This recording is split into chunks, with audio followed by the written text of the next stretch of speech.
Welcome to the Old Man of the Three with JJ Redick and Tommy Alter, presented by Cash App and brought to you by 342 Productions. Today is a very special episode. The title of this podcast episode is simply Retirement. Tommy's going to join me in a second, but I have written some notes, some things that I just wanted to convey. So it was 30 years ago this month that my family moved to Roanoke, Virginia, on Lost Mountain Road. And my dad immediately put up a hoop for me and my older sisters to play on. It was on that court that my basketball dreams began to take shape. It was an uneven patch of dirt, gravel, and grass. And as a 7-year-old boy, I dreamed of playing at Duke. As I got older, I dreamed of playing in the NBA. The last 30 years of basketball have been beyond my wildest dreams. I never could have imagined that I would have played basketball for this long. After years of youth leagues, AAU, high school basketball, 4 years at Duke, and 15 years in the NBA, I'm retiring from the game that I love so much. Going into last season, I wanted it to be my last year, but wasn't sure how the season would play out. It was difficult for a number of reasons: being injured, being away from my family, COVID protocols, and really, truly not playing up to my standards. I would like to describe last season as a 7-month exercise in coming face-to-face with my own athletic mortality. And it was scary and confusing. I wanted to give myself some time to reflect and figure out if I wanted to keep playing. It's one of the reasons that I told teams that called during free agency that I would decide later on. I didn't want to commit to anything until I was sure. Well, I have some clarity now, and I know it's time. It's time for me to be a dad. It's time for me to reflect, pause, and it's time for me to get ready for the next phase of my life. There's some things I'll miss. I will miss the competition. I will miss the routine. I will miss the thrill of playing in front of 20,000 screaming fans. And I'll miss the camaraderie that comes from playing a team sport. So many people have helped me along the way that there's literally too many people to name. I do want to take a few moments to name a few of them, though. I want to thank my first AAU coaches, Delmar Irving, Keith Haynes, and Dick Wall. You guys instilled a sense of toughness, competitiveness, and discipline in me. I want to thank Boo Williams, who gave me my first shot on the big stage, Billy Hicks and Chris Morris at Cave Spring for pushing me every day, keeping me level-headed. Of course, Coach K, Chris Collins, Steve Wojciechowski, Johnny Dawkins, and all the amazing people at Duke for helping me grow and letting me live out my childhood dream. To all of my coaches in the NBA, thank you. You helped me become a better player, a better person. There's so many people behind the scenes that have had a huge role in my career. I want to say thank you to all my trainers, the massage therapists, the chiropractors, the equipment staff who gave me new socks for every game, the support staff, the player development staff, the PR staff. Like I said, there's just too many people to name. There's also been dozens of people who have met me in random gyms all over the country to rebound and pass for me. It didn't matter if I was on vacation or in full-on grind mode in the off-season. So many people would meet me at any hour to help me get my work in. A few people I want to mention: Joey, Jordan, Jay, Ross, Tim, John, Jamel, Joe Boylan, Chris Carwell, Brock, to name a few. Thank you. My routine was sacred, and you helped maintain the integrity of that routine. I also want to thank my agents from Wasserman, Greg Lawrence, Bob Myers, Arn Tellem, for helping me navigate the first 10 or 11 years of my career, and Steve Human, Jessica Holt-Steinberg, and Aaron Mintz for helping me navigate the last 4 innings of my career. When people ask me what will I sort of miss most and what I'll appreciate most about my career, I can honestly say it will be the relationships that I've built and the moments I've had with my teammates. The moments I've had competing against my peers. It's been a true honor to be in the NBA Brotherhood for the last 15 years. My mom and my dad have had such an incredible influence on my life and my basketball career. They, with 5 kids, all playing sports, they drove all over the country. They tried to make it to as many games as possible for all of us. They've been a steadying influence on my life, and they still are today. My brother, David, my sisters, Alyssa, Katie, and Abby, thank you so much for your support, your encouragement. and your inspiration. Lastly, I just want to say, I started dating my wife, Chelsea, in September of 2008, 13 years ago. It was an interesting point in my professional career. I was fighting for my place in the NBA. I was unsure if I even had a future playing at the highest level of basketball. But over the last 13 years, she's been my best friend, my biggest supporter, and the best teammate and partner I could ask for. She's been my rock, and I'm looking forward to helping more with school drop-offs, meal planning, and the boys' bedtime routine. And to my boys, Knox and Kai, can't wait to be your dad full-time. I don't think it's a coincidence that the best years of my career have been as a dad. You guys are everything to me. All right, that's about it. It's a little bit of a bittersweet day, but thank you, and thank you as always for listening to the pod. Let's bring on Tommy for a couple questions. How much do you think your health over the last 6 to 8 months has played into this decision?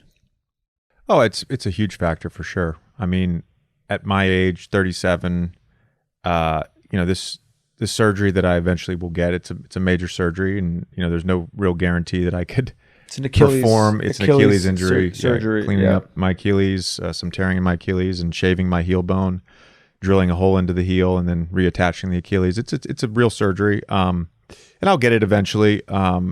You better get it eventually because you're going to be in pain until you do. Facts. But I think as much as it was the injury, COVID for sure accelerated this. A lot of it is time. I think time is really what it comes down to, and how I value my time right now. And that's not to say I don't love basketball any less than I did 3 years ago. But I've realized my number one priority for most of my life was basketball. That's not the case anymore. My number one priority in my life right now is my wife and my kids, and really spending time with them. And so it was sort of this weird sort of exercise of, how do I want to spend my time over the next year? And I came to the conclusion I want to spend that time with my kids. I've lost a lot of time with them already. A lot more than most people. Yeah. But I do think it's that decision is very much a luxury to have. I'm not sort of taking anything for granted there. I also, Tommy, and I kind of alluded to this when I was speaking earlier, but when you sort of face your own basketball mortality, it's a scary thing. And to make the assumption that I can have this surgery and come back a few months before turning 38 and be the same player, I just think that's unrealistic. We've talked about it with a bunch of guys who are a couple years ahead of you, but have been in similar spots.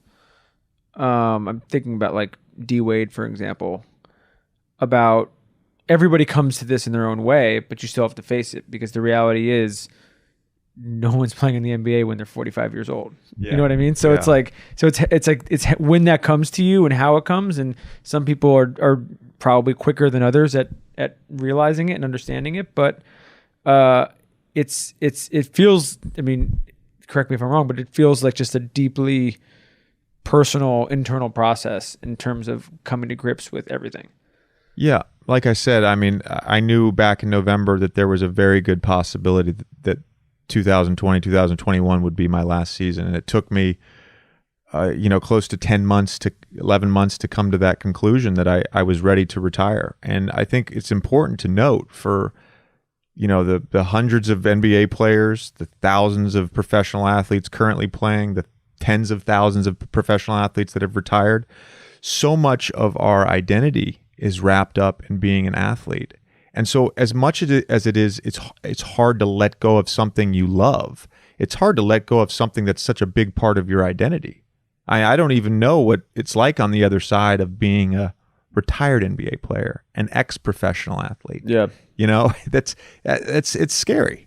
For sure. And I think that's, I mean, not to blow smoke up your ass too much, but one of the things that you've done very well over the last couple of years, whether it's this or some of the other ventures that you've been in, is you've never been that guy that walks in flexing with so I play for so and so, I do this, I do that. It's like you've always been sort of interested in carving your own way, even when you've been playing.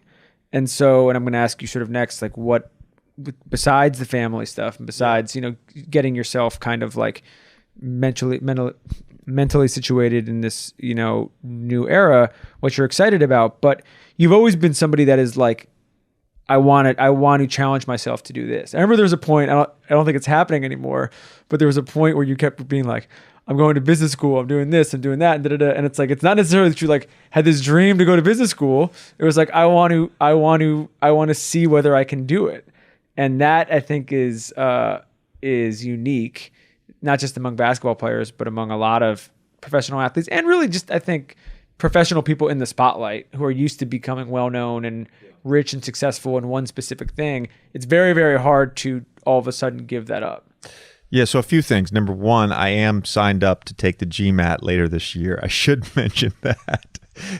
Number two, we'll check back in on that. Yeah, we'll check back in on that. We're not. I like optionality. I like optionality. Number two, you've been signed up before. If the podcast will continue. I mean, we are going to continue doing the podcast. We're going to grow the podcast. We're going to grow the podcast now. The only difference in the podcast will be that it's a podcast hosted by a retired NBA player, not an active NBA player, and Tommy. And then and then third, I would say this, just in terms of this next part of my life and this next phase for my family and I, is like, I've always tried to be super thoughtful and deliberate about decisions, and it will be no different in terms of whatever that next thing that I really go into full throttle. I want to take some time, have some conversations, talk to people about different opportunities, but really be thoughtful and deliberate about what that next part of my life is. Because as you know, and as many people that listen to the show know, I've got a lot of interests, man. Like, I think it's unrealistic to think that I could become a PGA professional golfer in the next 5 to 7 years. But I also think that's unrealistic, just for the record. I'm saying it's unrealistic. You don't have to hammer home the point, but deeply unrealistic.